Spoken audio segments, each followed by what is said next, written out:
पावन महीना भोल बम के नारा अब गूंजी रोजीना।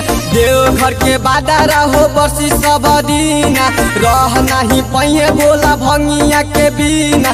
देवघर दूर बा जाए के जरूर बा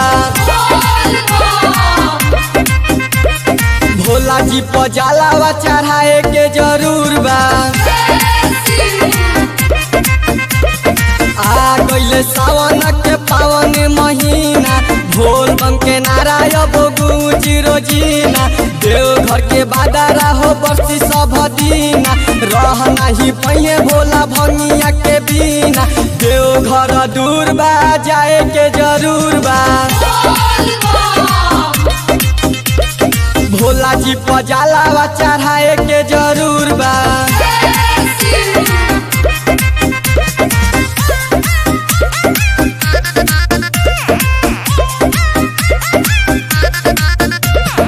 म्यूजिक बाय गांधी। सुल्तानगंज से हम जलावा भरब जाके भोले बाबा के पूजावा करब। कट जाई जिंदगी के सब दुख हो जिंदगी में आके भर जाई सुख हो। देवघर दूर बा जाए के जरूर बा भोला जी पर जलावा चढ़ाए के जरूर बा। आ गइले सावन के पावन महीना भोल बम के नारा अब गूंजी रोजीना। देवघर के बादारा हो बरसी सब दीना रह नहीं पहिए भोला भंगिया के बिना। देवघर दूर बा जाए के जरूर बा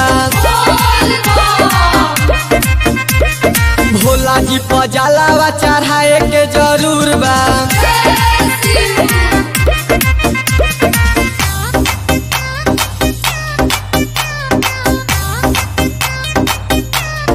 ऐसे रिकॉर्डिंग स्टूडियो आदित्य।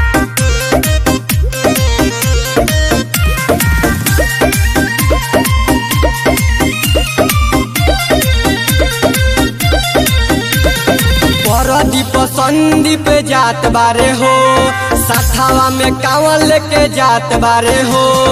जीतू वकील कैले बारे तैयारी ई हो जे देवघर जइहे अब की बारी। देवघर दूर बा जाए के जरूर बा भोला जी पर जलावा चढ़ाए के जरूर बा।